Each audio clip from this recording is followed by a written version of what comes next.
Welcome back to That Handicapping Show. I'm Claire Novak, joined once again by Tom LaMarra, and today we are going to preview the Belmont Stakes. $1.5 million, mile and a half for 3-year-olds at Belmont Park on June 6th, and the Triple Crown bid of American Pharoah. Tom, we are back here again, having just been here last year with California Chrome, who finished 4th. And in this race, we have the 4th, 6th, 7th, 8th, 10th, and 11th place finishers from the Kentucky Derby, currently all listed as potential. That's correct. Now, this is being filmed more than the Thursday before the race. Obviously, we're still a week ahead of really knowing who's going to exactly be in the field. We will have that information once post positions are drawn next Wednesday. But for analyzing purposes, we're going to talk about who's in here, what we think, and Tom, do you think American Pharoah can get the job done? I do think that he can, but when you've watched what's happened in the past 12 or 15 years, you know that stuff happens in these races. He's looked really good. There really is nothing negative that you can say about the way the horse is training. But there were other horses who came into the Belmont with the Triple Crown bid who also were training well and had a lot of ability and looked outstanding on paper. Smarty Jones was a perfect example. I mean, will this turn into another Smarty Jones scenario?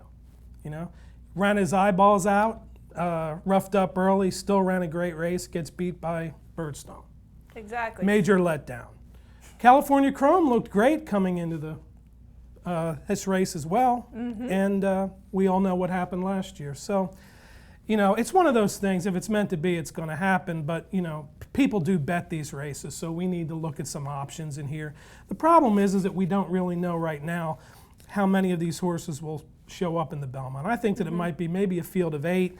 You know, will Todd Pletcher run all 3 of these horses? I doubt it very much. I doubt it very much. So we have to work with what we have to work with. And I don't know who you. I think that you like American Pharoah. Is that correct? Well, I like him. Do I think he's going to win? Well, let's say that, look, people like to see would like to see this horse win the Triple Crown. I will pick American Pharoah. Okay, let's take that out of the, let's take that out of the equation. Okay. And just kind of look at maybe a couple horses who might be really geared up for this race. All right, well, let's talk about a horse like Materiality, first of all, who's one that I really liked going into the Kentucky Derby. And this is a horse who won 3 in a row, then didn't have such a great Derby trip, and, you know, as usual, as is the case with many horses in the Derby, probably didn't get a chance to run his best race. Todd Pletcher, you know, his thing has kind of been, let's sit out the Preakness, save some fresh horses, come in with new guns, and he almost got the job done last year and almost beat Tonalist. What do you think about Materiality? If he runs one horse out of the 3, I would say it's probably going to be him. I think it might be Made from Lucky, but now that's another nice horse, and he really stepped through in his Peter Pan win. But I just think he's a class below. I would not play Made from Lucky if he did run, but I think that he probably will run in the race. Carpe Diem and Materiality, we don't know about at this time. We apologize for that, but you know, we'll see which horse or horses Pletcher decides to run. I'm looking at horses who I'm pretty sure will end up running if everything stays cool. Frosted, Mubtahij, and Keen Ice. And Frosted, I think, you know, might be, I don't know what kind of price American Pharoah will be. Let's say it's a field of 8 horses. What if American Pharoah is maybe 3 to 5 or 4 to 5, which is possible. Frosted could very well be the 2nd or 3rd choice. I'm not sure, maybe 2nd choice, but you know, he may be 4 to 1 or something like that. And you know, I would say that that's value. The horse ran 4th in the Derby, won the Wood Memorial rather impressively, and he's been training really well at Belmont Park.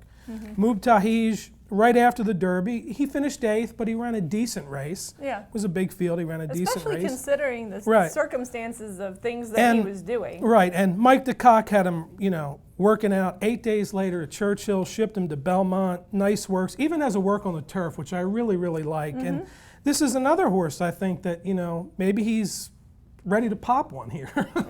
And, you know, I have no doubt about his talent or ability. Keen Ice, Romans has been talking about this horse for months. His workout the other day at Churchill looked really good. You know, he's kind of a plotter, but months ago he was saying, I'm waiting for this horse to go really long. Well, this is the spot.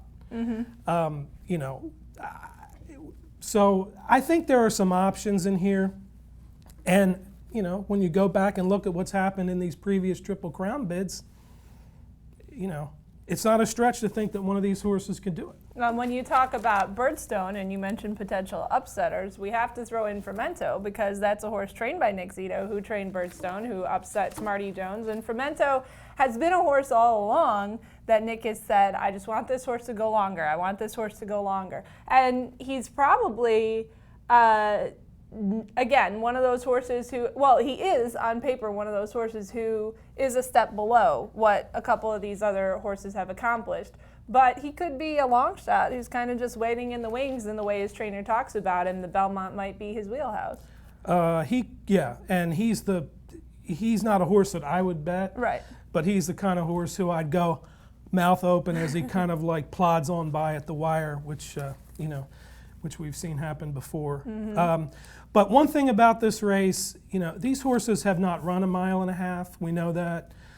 I don't think it's about the distance in this race. I have no doubt that under the right conditions, American Pharoah can run 1.5 miles.